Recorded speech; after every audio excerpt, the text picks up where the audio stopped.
যে আবু তো আদনান ভাই একটা লেকচারে বলেছিল যে সারা ওয়ার্ল্ড নাকি নিউক্লিয়ার যুদ্ধের দ্বারপ্রান্তে দাঁড়িয়ে আছে, কথাটা কতটুকু সত্য? তারা অ্যান্সার দিবে ইনশাল্লাহ। দেখেন, এই শিক্ষিত সমাজ অ্যান্সার দিবে ইনশাল্লাহ। তাকে জিজ্ঞেস করতে যায় না যে এই বিষয়ে কোনো জ্ঞানই রাখে না। আমার কথা কি বুঝতে পারছেন? যারা এই সেক্টরে পণ্ডিত তাদেরকে জিজ্ঞাসা করেন, তারা বলবে যে হ্যাঁ, এটা মুখোমুখি দাঁড়িয়ে আছে, যে কোনো সময় হতে পারে, হতে পারে, হতে পারে। আমরা নিউক্লিয়ার যুদ্ধ হবে কিনা তা তো আর আমরা কোরআন সুন্নাহয় পাইনি। এতটুকু পেয়েছি, মালহামা হবে। কি হবে? মালহামা মানে মহাযুদ্ধ। এটা বিভিন্ন কান্ট্রির মধ্যে জড়িয়ে পড়তে পারে, আল্লাহু আ'লাম বিসসাওয়াব। এতটুকু জেনেছি, ইরাকের ইউফ্রেটিস নদীর সোনার পাহাড়কে কেন্দ্র করে বিশাল যুদ্ধ হবে, এটা জেনেছি, হাদিসে আছে।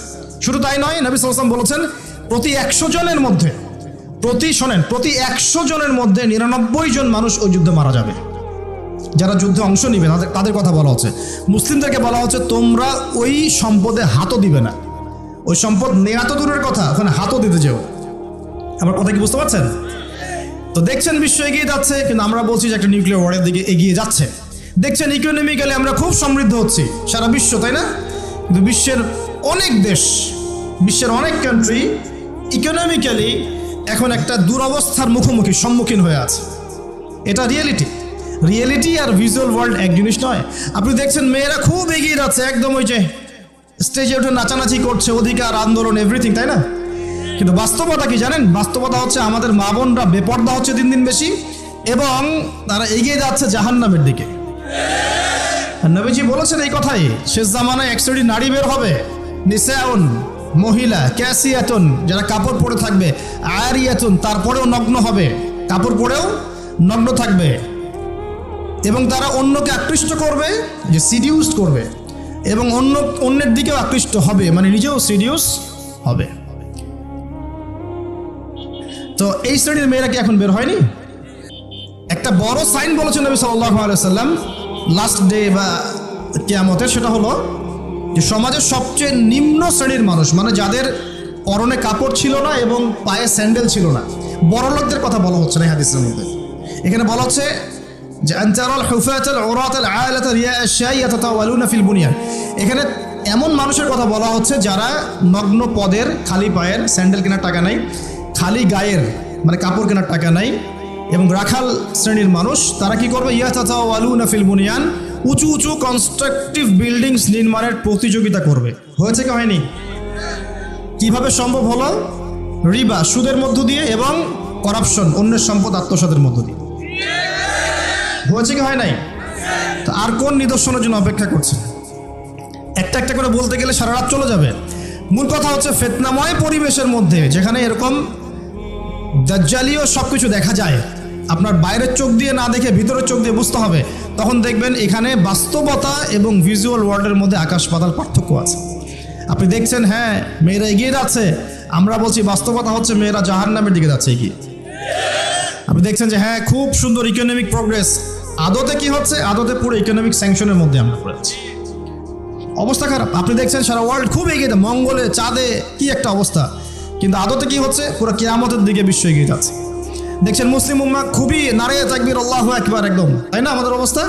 কিন্তু বাস্তবতা কি? বাস্তবতা হচ্ছে পুরো বিশ্ব জুড়ে মুসলিমদের এখন একটা অধঃপতনের সময় চলছে, প্রতিটা সেক্টরে। এটা সেই যুগ না যেটাতে উমর রাদিয়াল্লাহু আনহুর যুগে আমরা বসে পুরো বিশ্ব শাসন করতাম, সেটা কি এই যুগ? এই যুগ নয়। বরং নবীজি বলছেন বাদাআল ইসলামু গরীবান ওয়া সায়াউদু কামা বাদা। ইসলাম শুরু হয়েছিল অপরিচিত ভাবে, গরীব ভাবে, ওয়া সায়াউদু কামা বাদা, এবং আবার শীঘ্রই সেই অপরিচিত জায়গায় ফিরে আসবে। অপরিচিত জায়গায় ফিরে আসবে, গরীব জায়গায়। আপনি পরিবারে ইসলাম পালন করতে যান, পরিবারের মধ্যে আপনি গরীব হয়ে যাবেন, অপরিচিত হয়ে যাবেন।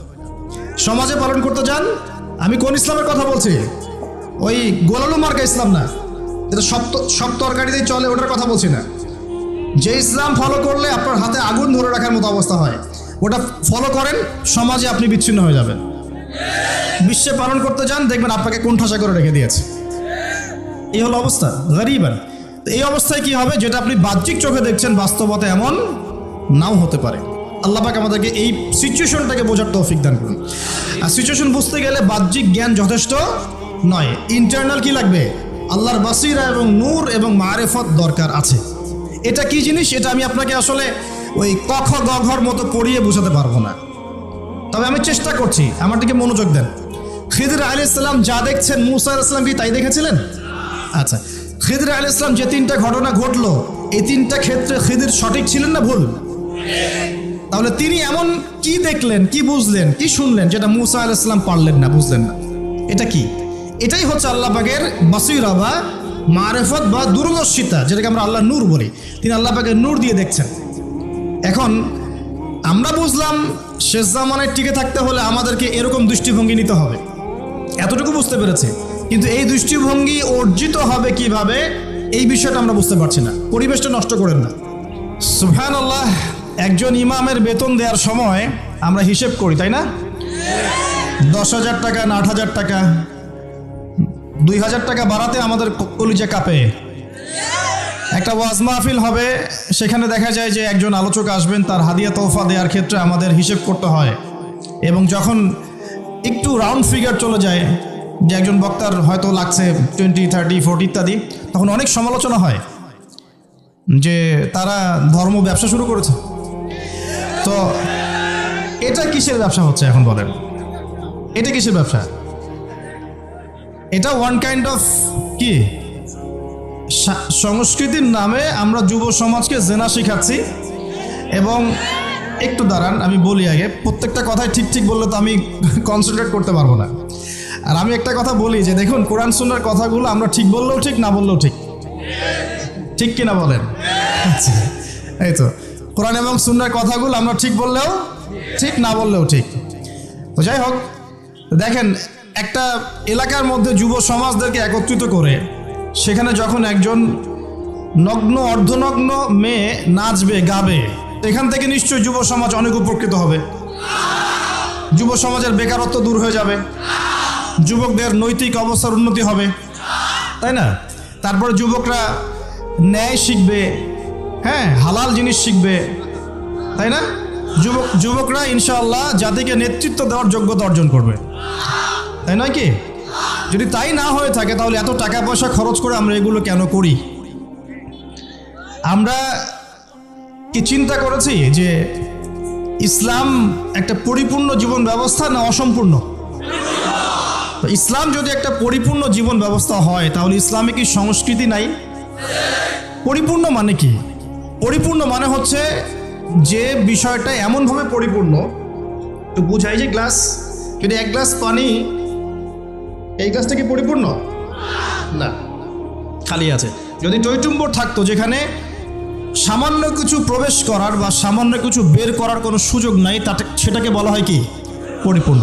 এখন আপনি কোরআন পুরোটা ঘেটে ফেলেন, আপনি একজন হিন্দু ভাই হন বা খ্রিস্টান ভাই হন, বুদ্ধিস্ট হন, জিউস হন বা মুসলিম হন, বা আপনি কোনো ধর্মই মানেন না, একজন নাস্তিক মনে করেন, কথার কথা বলছি, আমি উদাত্ত আহ্বান জানাচ্ছি আপনি কোরআনটাকে স্টাডি করেন। আমি আপনাকে বলছি না যে একদম পরিপূর্ণ মুসলিম হয়ে যান, এটা কিন্তু আমি বলছি না। আমি বলছি আপনি কোরআনটাকে স্টাডি করেন, স্টাডি করে দেখেন যে কোরআনে এমন একটা বিষয়ে বাকি আছে কিনা যেটা মানবতার জন্য প্রয়োজন। এমন একটা কোনো বিষয় বাকি আছে নাকি? মানুষের জীবনে কয়েকটা ক্ষেত্র থাকে, ইবাদত বন্দেগীর জীবন থাকে যেখানে আপনি ইবাদত বন্দেগী করবেন, নামাজ, রোজা, হজ, যাকাত, আধ্যাত্মিকত্ব, আল্লাহর মারিফত অর্জন, আল্লাহর ওলি হবেন, পরকালে জান্নাতে যাবেন। এই তো মানুষের ইবাদতের একটা জীবন থাকে, মানুষের একটা পারিবারিক জীবন থাকে। পারিবারিক জীবনে আপনি পরিবারকে ডিল করবেন, সন্তান সন্ততি প্রতিপালন করবেন ইত্যাদি। সামাজিক জীবন থাকে একটা, সামাজিক জীবনে আপনি সমাজের মানুষের সাথে ডিল করেন, মুআমালাত থাকে আপনার। কি বলবো, আমরা as a social human being আমরা সমাজে অনেক কাজ করি যেগুলো আমাদেরকে সামাজিক হতে শেখায়। একসাথে আমরা একটা সমাজ গড়ি, একে অপরের পাশে দাঁড়াই, একে অপরের দুঃখ কষ্ট ভাগাভাগি করে নেই। একটা পলিটিক্যাল লাইফ থাকে যেখানে আপনি আল্লাহর এই জমিনের মধ্যে আল্লাহ পাকের দ্বীনের প্রচার করবেন, বা আপনি মানুষের মধ্যে ন্যায়ের মানদণ্ডে বিচার ফয়সালা করবেন। এই তো একটা মানদণ্ড থাকে। আপনার সাংস্কৃতিক জীবন থাকে, আপনার ইকোনমিক সেক্টর থাকে, আপনি ব্যবসা বাণিজ্য করবেন, চাকরি বাকরি করবেন। মানুষের জীবনে এরকম কয়েকটা সেক্টর দিয়ে গঠিত: পরিবার, ইবাদত, আপনার আধ্যাত্মিকত্ব, আপনার সমাজ, আপনার রাষ্ট্র, আপনার এই যে সংস্কৃতি, আপনার অর্থনীতি। এগুলোই তো, বাইরে আর কিছু লাগে? একটা মানুষের জীবনের এই কয়েকটা ফেজ থাকে, অধ্যায় থাকে, এবং আমাদের সবার জীবনে কিন্তু এই অধ্যায়গুলো আছে, আলহামদুলিল্লাহ। এখন আপনি কোরআনটাকে অনেস্টলি পড়েন, নিরপেক্ষভাবে পড়বেন, পক্ষপাতিত্ব করে নয়। নিরপেক্ষভাবে কোরআনটাকে স্টাডি করে দেখেন যে এমন একটা বিষয় কোরআনে বাকি আছে কিনা যেটা একটা মানুষের জীবনে চলার পথে প্রয়োজন হয়।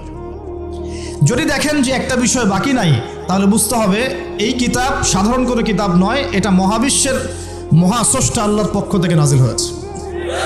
আর যখন আপনি বুঝতে পারবেন যে হ্যাঁ এটা আল্লাহর পক্ষ থেকে এসেছে, তখন আপনার একটাই কর্তব্য, এর সামনে আত্মসমর্পণ করা। এর নাম ইসলাম। হাদিসের মধ্যে চলে যান, দেখবেন নবী সাল্লাল্লাহু আলাইহি ওয়াসাল্লামের হাদিস, এই যে মিশকাতের কথাই বলছি, মিশকাতুল মাসাহি বইয়ের মধ্যে দেখবেন যে মাথার চুলটাকে কিভাবে আঁচড়াতে হবে এর জন্য আলাদা একটা অধ্যায় আপনি পাবেন। কিভাবে ইস্তেঞ্জা করতে হয় পাবেন, ইস্তেঞ্জা মানে পেশাব পায়খানা, কিভাবে গোসল করতে হয়, হায়েজ নিফাসে কি করতে হবে, স্বপ্নদোষ হলে কি করতে হবে, খাবেন কিভাবে, আপনি ঘুমাবেন কিভাবে, পোশাক পরবেন কিভাবে, নামাজ পড়বেন কিভাবে, জিকির কেমন করে করবেন, কি জিকির করবেন, কোরআন তেলাওয়াত কিভাবে করবেন, কেন করবেন, ফজিলত কি, সুন্নাতের চর্চা কিভাবে করবেন, পরিবার কেমন করে গঠন করবেন, কোথায় আপনি রিজিকের সন্ধান করবেন, হালাল খাবেন না হারাম খাবেন, হালাল খেলে কি হবে, হারাম খেলে কি হবে, সামাজিকভাবে আপনি কিভাবে চলবেন, সমাজের মানুষের সাথে কিভাবে মেলামেশা করবেন, অন্যের হক নষ্ট করলে কি হবে, ঠিক আছে, আপনি রাষ্ট্র কিভাবে চালাবেন, আপনার সংস্কৃতি কেমন হবে, পোশাক কেমন হবে, এভরি সিঙ্গেল মানে ইনিশিয়েটিভ বা এভরি সিঙ্গেল সেক্টর, যেটাকে আমরা বলি এভরি সিঙ্গেল সেক্টর কোরআন এবং হাদিসের মধ্যে ডিটেইলস বর্ণনা করা আছে। সুবহানাল্লাহ। এখন যখন আপনি এটা জানলেন, কোরআন এবং সুন্নাহ পরিপূর্ণ, যার দলিল হচ্ছে সূরা মাইদার 3 নম্বর আয়াত, আল্লাহ পাক বলেছেন আল ইয়াউমা আকমালতু লাকুম দীনাকুম, আজকে আমি তোমাদের জন্য দিনটাকে পরিপূর্ণ করে দিয়েছি। ওয়া আতমামতু আলাইকুম নি'মাতি, তোমাদের উপর আমার নিয়ামতকে পূর্ণতা দিয়েছি। ওয়া রাদিতু লাকুমুল ইসলাম দীনান, এবং তোমাদের জন্য দ্বীন ইসলামকে মনোনীত করে আমি আল্লাহ সন্তুষ্ট হয়ে গেছি। বলেন সুবহানাল্লাহ। আর এই আয়াতটা নাজিল হয়েছে বিদায় হজের ভাষণের সময়। বিদায় হজ কখন হয়েছে? 23 বছর পর, যখন নবী সাল্লাল্লাহু আলাইহি ওয়াসাল্লাম দীর্ঘ 23 বছর দাওয়াতি কাজের মধ্য দিয়ে দিনটাকে পরিপূর্ণতা প্রদর্শন করেছেন, প্রতিষ্ঠা করেছেন, তারপর এই আয়াত নাজিল হয়েছে। এখন ইসলামে কি সাংস্কৃতিক হেদায়েত নাই? আছে। যদি তাই থাকে তাহলে আমরা কেন এমন সংস্কৃতির চর্চা করব যে সংস্কৃতি আমাদের মধ্যে জেনা ছড়িয়ে দিবে, যে সংস্কৃতি আমাদেরকে নগ্ন মেয়ে আমাদের সামনে উপস্থাপন করছে, যে সংস্কৃতি আমাদের যুব সমাজকে যৌন সুরসুরির দিকে প্রলুব্ধ করছে, আমরা কেন সেই সংস্কৃতির চর্চা করব? আমাদের কাছে কি ইসলামিক সংস্কৃতি নাই? একটু ঠান্ডা মাথায় ভাবেন, সংস্কৃতির কি প্রয়োজন আছে? আপনার কৃষ্টি এবং কালচার মনন, আমরা বলি মন আর মনন, এটা বিশ্বের বুকে আপনি পরিস্ফুটন ঘটাবেন, গোলাপের মতো ফুটে উঠবে মনন। আমাদের কি দাড়ির সুন্নত নাই? আমাদের টাকনুর উপরে কাপড় পরার সুন্নত নাই? আমাদের ঢিলে ঢালা তাকওয়ার পোশাক পরার সুন্নত নেই? আমাদের মা বোনদের পর্দার সুন্নত নাই? আমাদের এই যুব সমাজ যারা তোমরা মানে পশ্চিমা সংস্কৃতির অনুসরণ করছো আর কি, তোমাদের জন্য কি রাসূলুল্লাহ সাল্লাল্লাহু আলাইহি ওয়াসাল্লামের লেবাস এবং পোশাকের কোনো সুন্নত নাই? মিউজিক পছন্দ করেন মনে করেন আপনি, আপনার জন্য কি ইসলামিক নাশিদ নাই? নাই। আপনি ধরেন মুভিজ পছন্দ করেন, ইসলামিক ভালো কোনো মুভিজ নাই? আপনি উৎসব পছন্দ করেন, ইসলামিক উৎসব নাই? আচ্ছা, এর পাশাপাশি এমন উৎসব এমন সংস্কৃতির চর্চা করা যাবে যেগুলো কোরআন এবং সুন্নাহর সাথে সাংঘর্ষিক নয়। হতে পারে সেটা দেশীয়, হতে পারে সেটা সামাজিক, হতে পারে সেটা আমাদের দীর্ঘদিন ধরে চলে আসছে চিরায়ত কোনো ট্র্যাডিশন। সেটার চর্চা অবশ্যই করা যাবে যদি সেখানে এমন কিছু না থাকে যেটা কোরআন সুন্নাহর সাথে সাংঘর্ষিক। যদি সেখানে এমন কিছু থাকে যেটা কোরআন সুন্নাহর সাথে সাংঘর্ষিক, তাহলে কি করা যাবে? এই যে বিগত 31 অক্টোবর, সম্ভবত তারিখটা 31 অক্টোবর 2022, হ্যাঁ 31 অক্টোবর 2022, সারা বিশ্ব জুড়ে একটা চরম শিরক এবং জাহেলিয়াতে পূর্ণ উৎসব পালিত হয়েছে এবং যার ছোঁয়া আমাদের তাওহীদের দেশেও লেগেছিল। তার নাম হচ্ছে কি? হ্যালোইন উৎসব, যেটা টোটালি একটা পশ্চিমা কালচার এবং সেটা দিয়ে ভূত সেজে মানুষ ঘুরে বেড়াচ্ছে। দেখেন নাই? তো এখানে একটা স্ট্যাচুকে প্রমোট করা হচ্ছে না? মানুষের স্বাভাবিক যে আকৃতি আল্লাহ পাক দিয়েছেন, এখান থেকে সে ভূত হতে যাচ্ছে, প্রেতাত্মা হতে যাচ্ছে। খ্রিস্টানরা বলছে যে এটা আমাদের, এটা আমরা পালন করতেও লজ্জা লাগে আমাদের, কিভাবে মুসলিমরা করলো আমাদের বুঝে আসলো না। খ্রিস্টানরা কথা বলছে, আমার কথা না, খ্রিস্টানরা কথা বলেছে। তো এটা যদি কোরআন সুন্নাহর সাথে সাংঘর্ষিক হয় তাহলে কি আমরা এটা পালন করব? আর বাই দ্য ওয়ে একটা কথা বলতে ভুলে গেছি, যখন এই উৎসব চলছিল তখন কিন্তু কোনো ঘোমটাওয়ালা এর প্রতিবাদে 2টা লাইনও ফেসবুকে লিখে নাই, লিখেছে? হ্যাঁ, তারা ঘ্রাণ সম্পর্কে ঠিকই লিখেছে, তারা কিন্তু ঘ্রাণ ইস্যু নিয়ে খুব সোচ্চার। তাদের চোখের সামনেই হ্যালোইন উৎসব হয়ে গেছে, একটা লাইনও লেখার সাহস পায় নাই। কারণ লিখলে কি হবে? লিখলে ওই যে ভিতরে আযাব ভোগ করতে হবে, রিয়াল আর কথা বলবে না, ব্যাস, দ্যাটস অল। 2013-14 থেকে নিয়ে 22 পর্যন্ত ইয়েমেনের হামলায় প্রায় 3.5 লক্ষ মানুষ মারা গেছে, যার মধ্যে 60-70% মানুষ হচ্ছে শিশু। 2013 থেকে 2022 পর্যন্ত ইয়েমেনে যে হামলাগুলো হয়েছে, এতে প্রায় 3 থেকে 3.5 লক্ষ মানুষ মারা গেছে, যার মধ্যে 60-70% মানুষ হচ্ছে শিশু। একটা লাইনও লেখার সাহস তারা পায়নি। পক্ষে বিপক্ষে একটা কথা বলারও সুযোগ, ফুরসত, তাকওয়া, ঈমান তাদের ভিতর থেকে বের হয়নি। এই তো কয়েকদিন আগে বাংলাদেশে একটা আন্দোলন হয়েছিল, রাসূল সাল্লাল্লাহু আলাইহি ওয়াসাল্লাম এবং আয়েশা রাদিয়াল্লাহু আনহার চরিত্র নিয়ে কটূক্তি করা হয়েছে, মনে আছে কি? মানুষ খুব সহজে ভুলে যায়, এটা স্মার্টফোনের যুগ। স্মার্টফোনের যুগ মানে কি? মানুষ খুব সহজেই ভুলে যায়। এই কারণে আপনি যখন কিছু কাজ করবেন, কাজগুলোকে খাতায় লিখে নেবেন, এতে করে মনে থাকবে, আদারওয়াইজ আপনি ভুলে যাবেন। এটা স্মার্টফোনের যুগ। আর এই ফোনটার নাম স্মার্ট হলেও এই ফোনটা খুব একটা স্মার্ট নয়, কথা বুঝতে পারছেন? বরং ফোনটা আমাদের দিন দিন আনস্মার্ট করছে আমাদেরকে আর কি। তো দেখুন, কয়েকদিন আগে এটা হয়েছে, এবং সেই আন্দোলনে দেখা গেছে আলেম ওলামা তো অবশ্যই, অনেক পলিটিক্যাল লিডার্স এবং আমাদের জেনারেল ভাইরাও কিন্তু রাস্তায় নেমে মিছিল করেছিল, মনে আছে? এই তো কয়েকদিন আগেই, এটা মেবি জুন জুলাই সামথিং এরকম হবে আর কি। তখন কিন্তু তাদের কেউই কোনো প্রতিবাদ করে নাই, যা করেছে যৎ সামান্য, এবং যারা এটার প্রতিবাদ করেছে ওদেরকে তারা বলেছে এটা জায়েজ নয়, না জায়েজ, এসব প্রতিবাদও করা যাবে না। সুবহানাল্লাহ, মনে আছে কি? মনে করায় দিই। তারপরে আমাদের মধ্যপ্রাচ্যের অনেক বড় বড় রিনাউন্ড শায়েখ, অনেক বড় বড় রিনাউন্ড শায়েখ, যাদের নাম শুনলে আমরা আসলে তাদের শ্রদ্ধাটা ঠিক মতো করতে পারি না। তাদের যে পরিমাণ জ্ঞান প্রজ্ঞা আল্লাহ পাক দিয়েছেন, এটা অর্জন করতে আমাদের মনে 100 বছর লেগে যাবে। এরকম বড় বড় অনেক শায়েখ হঠাৎ করে হারিয়ে গেলেন, নাই। কোথায়? ওই যে আন্ডারগ্রাউন্ডে। কি হয়েছে? হকপন্থী, হকের কথা বলেছেন কিছু, কি করেছে? ওই সিনেপ্লেক্সের এগেনস্টে কথা বলেছে, অশ্লীলতার বিরুদ্ধে কথা বলেছে, হ্যাঁ, পর্দার খেলাফ কিছু হচ্ছে এটার বিরুদ্ধে কথা বলেছে, কনসার্টের এগেনস্টে কথা বলেছে, সব আস্তে আস্তে নাই, মাইনাস। তো তারপর দেখা গেছে তাদের পক্ষে একটা লাইন লেখার মতো ফুরসত এদের হয়নি। এরকম অসংখ্য ইস্যুজ আছে যখন তাদেরকে খুঁজে পাওয়া যায় না, কিন্তু যখন এরকম ঘ্রাণের মতো কোনো ইস্যু বের হয় যার সাথে আমাদের সম্পর্ক আছে, হঠাৎ করে গর্ত থেকে বের হয়ে বলে দেবে যে খারেজি। সুবহানাল্লাহ, সুবহানাল্লাহ। সারা বিশ্বে মুসলিম কান্ট্রিগুলোর দিকে তাকিয়ে দেখুন, অলমোস্ট এভরি সিঙ্গেল মুসলিম কান্ট্রিতে আজকে মুসলমানরা নির্যাতনের শিকার, ঠিক আছে? এই সিরিয়ায় দেখেন, প্যালেস্টাইন, তাদের ঘরের সামনেই প্যালেস্টাইন দেখেন, সিরিয়ায় দেখেন, আপনি ইয়েমেনে দেখেন, ইরাক ইরানে দেখেন, আপনি যে উইঘুরদেরকে দেখেন, রোহিঙ্গাদেরকে দেখেন, আফগান তো আছেই। আফগান নিয়ে কথা বলা যাবে না ওদের সামনে, বিকজ তাদের মতে যারা পশ্চিমাদের এগেনস্টে যুদ্ধ করেছে ওরা খারেজি ছিল, যারা পশ্চিমাদের অপশক্তির বিরুদ্ধে যুদ্ধ করেছে তারা কি ছিল? খারেজি ছিল। অতএব আপনি ওটা নিয়ে কথা বলতে যাবেন না, আপনার পিছেও খারেজি ট্যাগ লাগিয়ে দিন।